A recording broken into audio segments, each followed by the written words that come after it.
কোনো একটা মেয়ে এসে গান গাইতো, এই রকম পরিস্থিতিতে যদি থাকতো, এখানে রাস্তা কেন সব অবরোধ হয়ে যেত, এতক্ষণ আপনার সব দাঁড়িয়ে পর্যন্ত শুনতো। কিন্তু এখানে কিছু পাওয়া যাবে না তো আপনার এখন, মোহতারাম বুজুর্গ দোস্ত।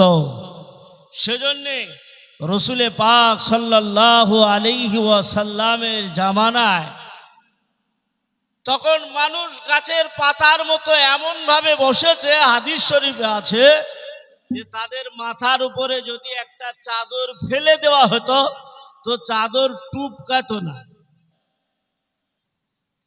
যে এত ঘন হয়ে এত বিস্তার হয়ে একই মাপের, যে টুপকিয়ে যাবে এক জায়গায়, বসে যাবে উঁচু নিচু হবে, এরকম হতো না। কিভাবে বসতো? একটা কিতাবে আছে যে রাসূলুল্লাহ সাল্লাল্লাহু আলাইহি ওয়াসাল্লাম বয়ান করছেন, সাহাবাদেরকে বুঝাচ্ছেন, ধর্মের ব্যাপারে বলছেন। আর একজন ইহুদি, সে তো মুসলমান নয়, ইহুদি, সে কাঠের বোঝা মাথায় নিয়ে সেখান দিয়ে যাচ্ছে।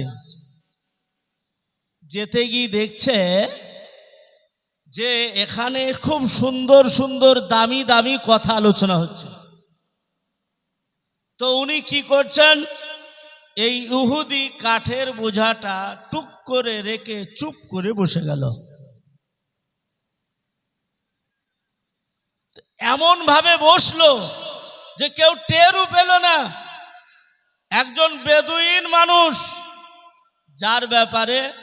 যার ভিতরে কোনো ধর্মের জ্ঞান নেই, ধর্মের জায়গায় এসে বসলে পারে কিভাবে বসতে হয় সেটাও জানে না, কোনো রকম ভাবে ধর্মের ব্যাপারে কিচ্ছুই জানে না কথায়।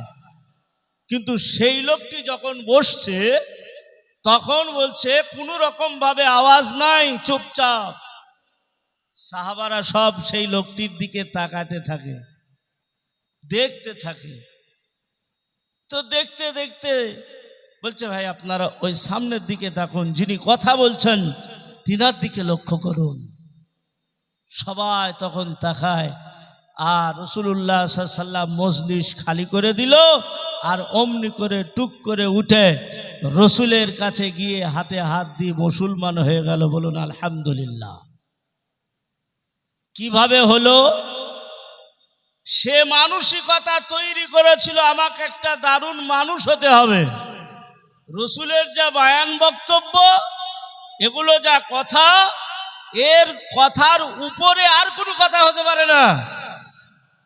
আর রসুল বলেছেন যে গোটা বিশ্বে আমি হলাম এক নম্বর মাপের মুআল্লিম, শিক্ষক হিসাবেই আল্লাহ তাআলা আমাকে পাঠিয়েছেন। হালাকেতে তিনি কোনো মাদ্রাসায় পড়ে নাই, কোনো স্কুল কলেজে তো পড়ে নাই, অথচ তিনি গোটা বিশ্বের এক নম্বর মাপের শিক্ষক।